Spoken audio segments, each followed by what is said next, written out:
This is from chapter 2, device number 3. The chapter's title is Satan's Devices to Draw the Soul to Sin. And the specific device that is in number 3 is causing us to think sin is not serious. And I have to say, in my own experience, this is something that I really have struggled with at times, feeling that it really doesn't matter. Listen to what the author has to say. Satan says, why not do it? It's just a little sin. It really doesn't make any difference at all. Remedy 1 is remember that the Bible teaches us that even small sins invite God's wrath. In other words, God looks at this very differently than we do. What we see as not serious, he sees as very serious, deadly serious. In Galatians 3:10, we read, for all who rely on works of the law are under a curse.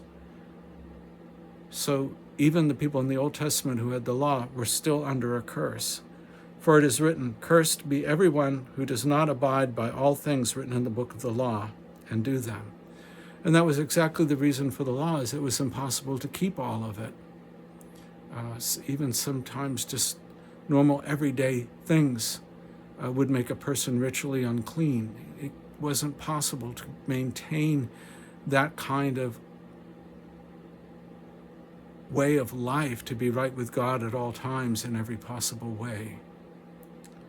Remedy number 2, committing the sins that are called little sins is a gateway to more devastating sins. Matthew 5:19. And that verse says, therefore, whoever relaxes one of the least of these commandments and teaches others to do the same will be called the least in the kingdom. But whoever does them and teaches them will be called great in the kingdom of heaven. We need to get our mind thinking the way God's mind thinks about these things and share that perspective with other believers so that they'll be strengthened in their convictions, yes, but in their relationship with God, most importantly. Remedy 3, ask yourself, why risk your soul for something that means so little to you? And this is from Matthew 16:26. And I've got to get to that. Matthew 16:26 says, for what will it profit a man if he gains the whole world and forfeits his soul? Or what shall a man give in return for his soul? In other words, this is of great importance. You may not think of your soul as being so important, or what happens to you as being that important, but what God is saying is, from his point of view, your soul is more important than all of the wealth of the world. The entire planet is worth less than your soul.